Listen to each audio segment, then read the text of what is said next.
Olá, pessoal. Meu nome é Caio. Espero que todos estejam bem. E eu vou falar hoje um pouco sobre os primeiros fundamentos da Revolução Francesa. Eu peço desculpas já antecipadamente porque eu não pude, é, em relação ao áudio, né? Eu comprei um microfone de lapela, mas não deu para instalar nesse computador. O computador não ajeitou as configurações em relação ao microfone. Eu vou ter que comprar outro, vou ter que me virar em relação à próxima semana, mas eu vou tentar falar o mais alto possível e o mais claro possível para que vocês possam entender. E se tiverem dificuldades, coloque no volume máximo, né? Para quem tiver dificuldades em relação ao áudio, mas somente essa consideração, né? Com relação às configurações, o computador foi muito ruim e não saiu som nenhum quando eu tentei falar no microfone de lapela. Eu vou falar então sobre esse livro, Os Intelectuais da Revolução Francesa, do Daniel Mornet. Né? Eu não li o livro inteiro, mas já li um pedaço bastante substancial e vou falar especificamente sobre os primeiros fundamentos da Revolução Francesa, né, que já foi a parte que eu pude ler. Geralmente nós associamos a Revolução Francesa com aquilo que nós aprendemos na escola, no ensino médio, ensino fundamental e médio, né?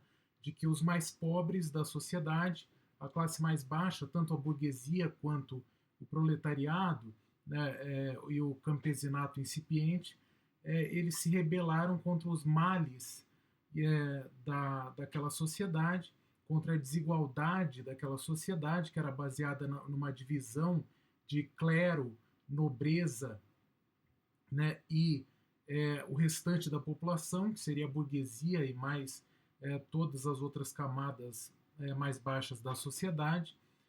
E essa camada que compunha 90% da população seria subrepresentada diante do clero e da nobreza, e ela buscaria uma representação efetiva diante da nação francesa. Então, essa é a imagem mais comum que nós temos da Revolução Francesa.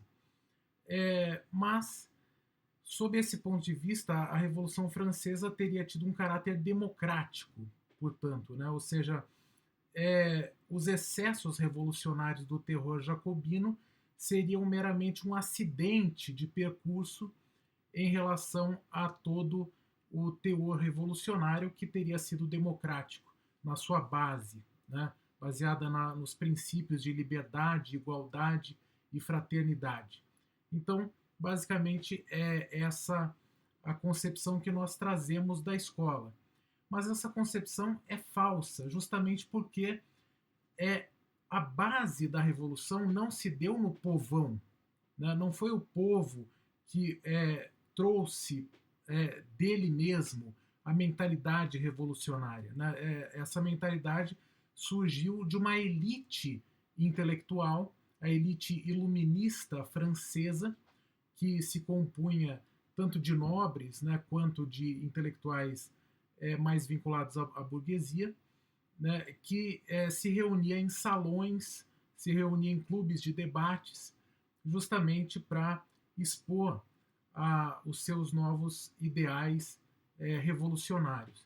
E isso se deu desde o início do século XVIII, por volta de 1715, né, até a instauração plena dessa mentalidade revolucionária por volta de 1770, né, os anos 70 do século XVIII, que aí já se formou plenamente, de modo mais sólido, essa mentalidade revolucionária. Então, a minha pretensão aqui é expor os três primeiros, né, não digo que sejam os principais, talvez sejam até os principais, mas pelo menos os três primeiros fatores que desencadearam a mentalidade revolucionária no bojo do que acabou se tornando a Revolução Francesa. Esse fator, né, histórico que foi a Revolução Francesa de 1789 a 99. Então, quais são os três principais, os três primeiros fatores que o Daniel Mornet traz nesse livro, né? Os intelectuais da Revolução Francesa. A primeira, né, o primeiro fundamento, né, dessa mentalidade revolucionária é o pensamento de que o homem tem o direito à felicidade aqui neste mundo. Né? O direito à felicidade aqui neste mundo vai substituir a preocupação com a felicidade a ser conquistada na vida eterna. Né? Portanto, a preocupação é uma preocupação muito mais materialista do que religiosa. Né? E no sentido vai substituir essa vontade da religião cristã, principalmente do catolicismo, pela busca da felicidade na vida eterna, a bem-aventurança, a santidade, né, na vida eterna. Então, a crença de que o homem tem o direito à felicidade aqui neste mundo. Né? E o direito à felicidade já é um pressuposto da Revolução Americana, né? Porque os próprios revolucionários dos Estados Unidos vão, vão dizer, em próprio artigo da Constituição, né, e que os cidadãos americanos têm direito à busca pela felicidade, e a felicidade do ponto de vista mais materialista, apesar de que a Revolução Americana tem um caráter mais cristão do que a Revolução Francesa, né, bem mais cristão do que a Revolução Francesa. Então, se é preciso ser feliz neste mundo, aquilo que impede a felicidade deve ser removido para que se crie a possibilidade dessa felicidade, para que se crie um sistema que possibilite essa felicidade.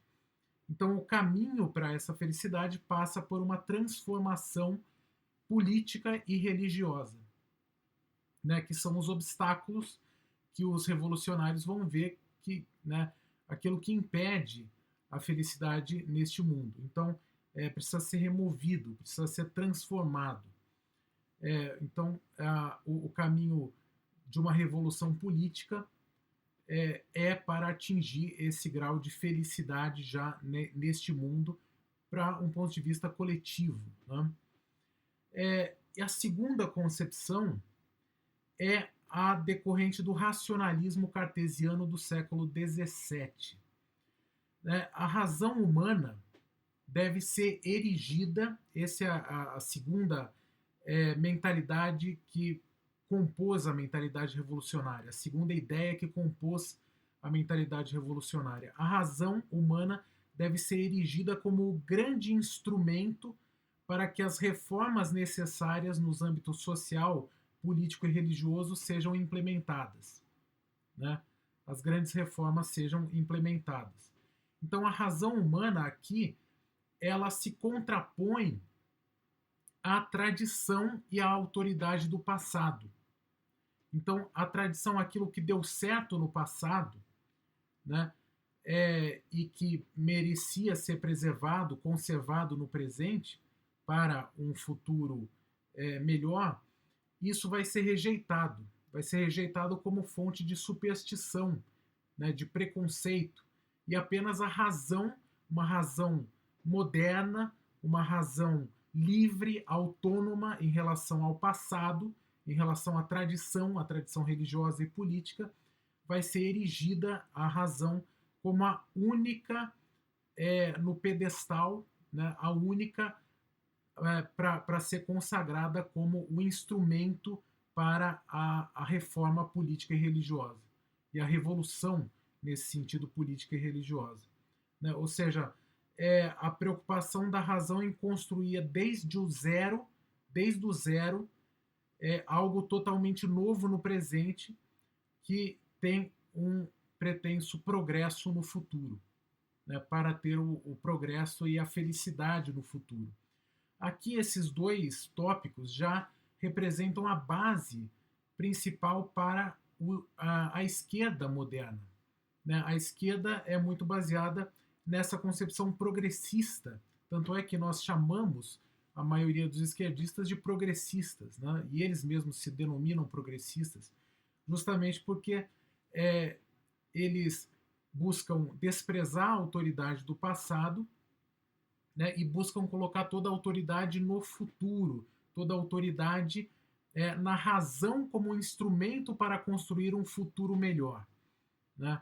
A razão seria esse instrumento para o desprezo da tradição e do passado e para a construção de um futuro melhor dentro de uma mentalidade progressista.